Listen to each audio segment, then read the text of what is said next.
Kritik pembatalan ibadah haji juga dikicaukan penceramah Haikal Hasan Baras yang mempertanyakan pembatalan haji hanya karena alasan kesehatan. Dalam tweet yang saat ini sudah dihapus, Haikal juga mempertanyakan pembatalan disebabkan dana haji yang dipakai serta akibat zalim terhadap HRS.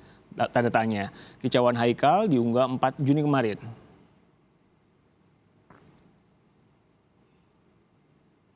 Sehari kemudian, Haikal pun meminta maaf atas kicauannya sambil menyertakan tautan berita tentang klarifikasi dari Duta Besar Arab Saudi untuk Indonesia yang menyebut belum ada instruksi dari Kerajaan Saudi tentang pelaksanaan ibadah haji 2021.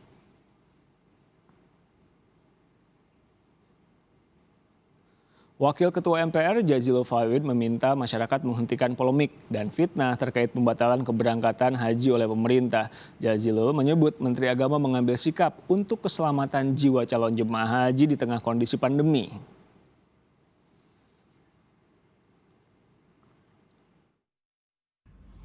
Polemik, gunjingan, serta fitnah terkait dengan pembatalan keberangkatan haji menurut saya kita harus hentikan.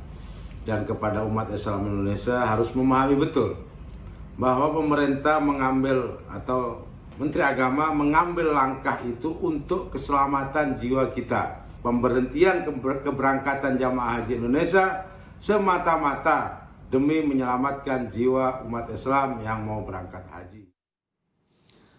Pasca keputusan pemerintah yang memastikan membatalkan penyelenggaraan ibadah haji tahun 2021, pemerintah Arab Saudi melalui kedutaan besarnya memberi klarifikasi tentang kuota haji.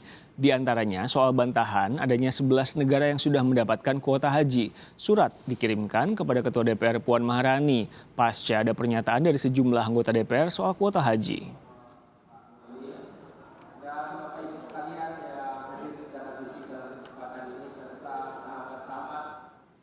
Kami kutip sebagian isi surat kedutaan besar Arab Saudi dalam kaitannya ini, saya ingin memberitahukan kepada Yang Mulia bahwa berita-berita tersebut tidaklah benar dan hal itu tidaklah dikeluarkan oleh otoritas resmi Kerajaan Arab Saudi. Yang Mulia yang dimaksud adalah Ketua DPR karena surat dikirimkan ke Ketua DPR. Di samping itu, otoritas yang berkompeten di Kerajaan Arab Saudi hingga saat ini belum mengeluarkan instruksi apapun berkaitan dengan pelaksanaan haji tahun ini, baik bagi para jemaah haji Indonesia atau bagi para jemaah haji lainnya dari seluruh negara di dunia. Nama Wakil Ketua DPR Sufmi Dasko Ahmad salah satu yang disebut dalam surat ke Dubes Saudi. Sufmi mengkritik sikap Dubes yang mengirimkan surat kepada Ketua DPR Puan Maharani terkait pernyataannya mengenai kuota haji. Sufmi mengklaim tidak ada yang salah mengenai pernyataannya soal Indonesia belum pasti mendapatkan kuota haji dari Arab Saudi. Menurut Sufmi Dasko, langkah pemerintah membatalkan penyelenggaraan haji tahun ini dinilai tepat mengingat kepastian kuota haji untuk Indonesia yang tak kunjung datang.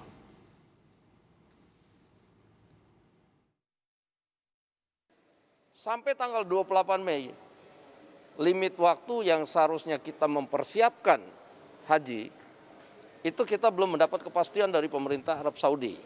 Sehingga sudah benar Kementerian Agama kemudian mengambil sikap untuk tidak menyelenggarkan haji. Karena tidak mungkin persiapan dari 28 Mei sampai kemudian lebaran haji tanggal 20 Juni, waktunya mepet, kemudian itu diselenggarakan.